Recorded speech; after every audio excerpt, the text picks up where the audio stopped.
அன்பர்களே, இன்று ரிஷி பஞ்சமி. அதனாலே லால்குடி சப்த ரிஷீஸ்வரர் திருக்கோயிலுக்கு செல்கிறோம். திருச்சியிலிருந்து 24 கிலோமீட்டர் தொலைவில் உள்ளது லால்குடி. இங்கே அமைந்துள்ள ஆலயமே ஸ்ரீ சப்த ரிஷீஸ்வரர் திருக்கோவில் ஆகும். திருச்சி அரியலூர் சாலையில் லால்குடி உள்ளது. பரதகண்டத்தில் 7 ரிஷிகள் சப்த ரிஷிகள் என போற்றப்படுகிறார்கள். அத்திரி, பிருகு, புலஸ்தியர், வசிஷ்டர், கௌதமர், ஆங்கீரசர், மரீச்சி ஆகியோரே அந்த 7 இவர்களில் ஆசிரமம் அருகே உள்ள தாமரை பொய்கை அருகே ஒரு குழந்தை அழுது கொண்டு வந்தது. யார் அது? ஒரு காலத்தில் தாரகன் என்னும் அசுரனை கொன்று தேவர்களை காக்க வேண்டி சிவபெருமான் திருவருளால் முருகனே அவதாரம் செய்து குழந்தையாக வந்தார்.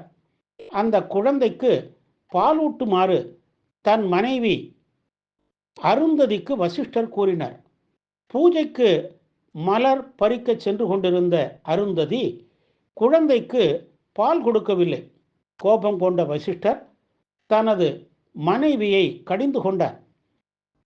பிற ரிஷி பத்தினிகள் அனைவரும் அருந்ததியை சார்ந்தும் ரிஷிகள் வசிஷ்டரை சார்ந்தும் வாதிட்டார்கள்.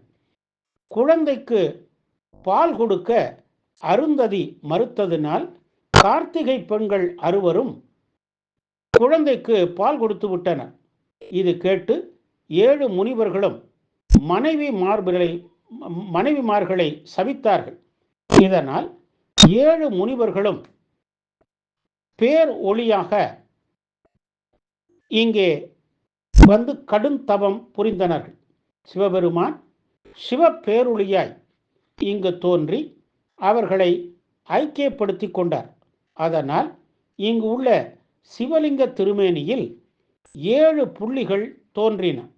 அவர்கள் தவம் செய்த இடமாதலால் இது திருத்தவத்துறை என பெற்றது. இறைவனும் சப்த ரிஷீஸ்வரர் என பெற்றார். மாலிகாப்பூர் படையெடுத்து வந்தபோது இக்கோவில் கோபுரம் சிவப்பு வண்ணம் பூசப்பட்டு அழகுபடுத்தும் பணிகள் நடந்து கொண்டிருந்தன. அப்போது மாலிகாப்பூர் அது என்ன லால் கோபுரம் என்னும் கூற கேட்டார். அதனால் இப்பகுதி லால்குடி என பெற்றது. மரீச்சி ரிஷியின் பேரன் சூரியன், அத்திரியின் மகன் சந்திரன், சந்திரனின் மகன் புதன், ஆங்கீரசரின் மகன் குரு, வசிஷ்டரின் வழி வந்தவர் செவ்வாய். எனவே நவக்கிரகங்களால் இன்னல் படுபவர்கள் இங்குள்ள சப்தரிஷீஸ்வரரை வணங்கினால் கிரகதோஷங்கள் இங்கே நீங்கிடும். மகாலட்சுமி தாயார் இத்தலத்தில் கடுந்தவம் புரிந்து திருமாலை திருமணம் செய்து கொண்டார். எனவே இங்கு வழிபட்டால் திருமணத் தடைகள் அகலும். மேற்கு நோக்கிய திருக்கோவில், தலமரம் அரசமரம், இங்கு உள்ள தீர்த்தம் சிவகங்கை தீர்த்தம். கருவறையில் சுயம்பு மூர்த்தமாக சப்தரிஷீஸ்வரர் காட்சி தருகிறார். இவருக்கு திருத்தவத்துறை நாதர், தேஜோ விடங்கர் முதலிய திருப்பெயர்கள் உண்டு.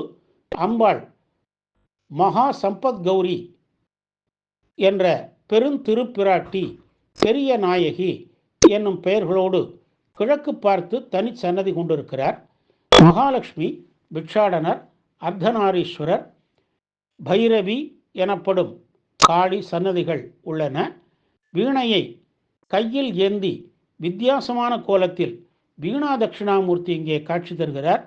குரு பெயர்ச்சி நாளில் இவருக்கு விசேஷ வழிபாடு நடைபெறுகிறது. சூரியனை நோக்கியே நவக்கிரகங்களும் இங்கு இருப்பது தனிச்சிறப்பு. கிரக தோஷங்களால் பாதிக்கப்படுபவர்கள் நெய் தீபம் ஏற்றியும் சிறப்பு வழிபாடுகள் செய்தும் வழிபட்டால் சகல தோஷங்களும் நீங்கிடும் என்பது நம்பிக்கை. தேவார வைப்புத்தலமாக இது விளங்குகிறது. திருவாதிரை விழா சிறப்பாக நடைபெறும். மகா சிவராத்திரி, திருக்கார்த்திகை, தமிழ் புத்தாண்டு, குரு பெயர்ச்சி, பிரதோஷம், அன்னாபிஷேகம், ஆடிப்பூரம், அஷ்டமி போன்றவை இங்கு விழா நாட்கள். திருமணப்பேறு மகப்பேறு வேண்டியும் குழந்தைகள் கல்வியில் சிறந்து விளங்கவும் இங்கு பிரார்த்தனை செய்கின்றனர். தாலிபாக்கியம் தந்து நீண்ட ஆயுள் செல்வம் தந்து குறைவில்லா வாழ்வு தரும் ஸ்ரீ பெருந்திருப்பிராட்டி உடனாகிய ஸ்ரீ சப்தரிஷீஸ்வரரை வணங்கி நாம் நல்லருள் பெறுவோமாக. ஓம் நம சிவாய்.